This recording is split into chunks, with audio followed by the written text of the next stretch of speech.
The Great Arby's Avalanche.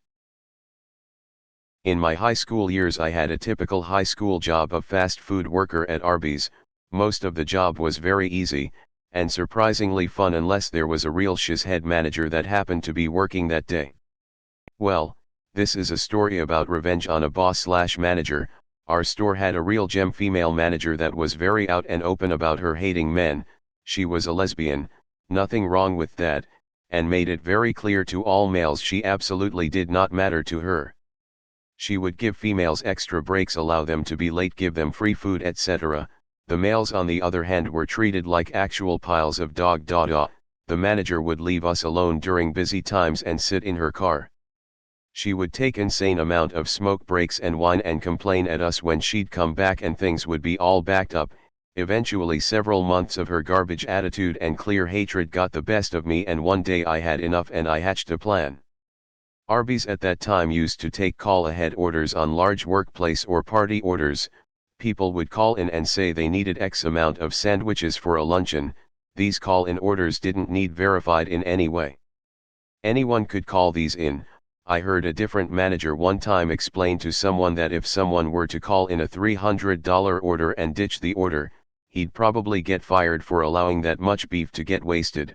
The roast beef product at Arby's is treated like gold. One day I knew this manager was working with me and I executed my plan. About halfway through the shift I used the bathroom and texted a friend that was willing to help me. I simply texted him, "It's go time." My buddy then calls our store and puts in an order for 200 roast beef sandwiches, which at that time would be about $300, $350. This didn't affect me whatsoever because I was on drive-through that day and didn't need to make food.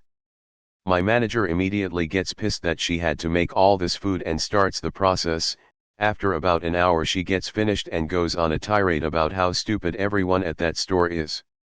Over the next 2 hours it was next to impossible for me to hold in my laughter, as I could tell she was growing very angry and worried that the order was never getting picked up.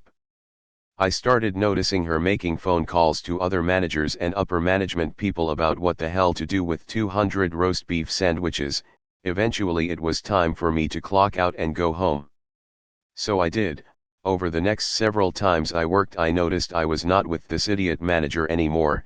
In fact, I never saw her ever again. She either quit, or was fired. I guess I'll never know. You had a beef with that cow and steered a large order in her direction, then hoofed it. Utter madness.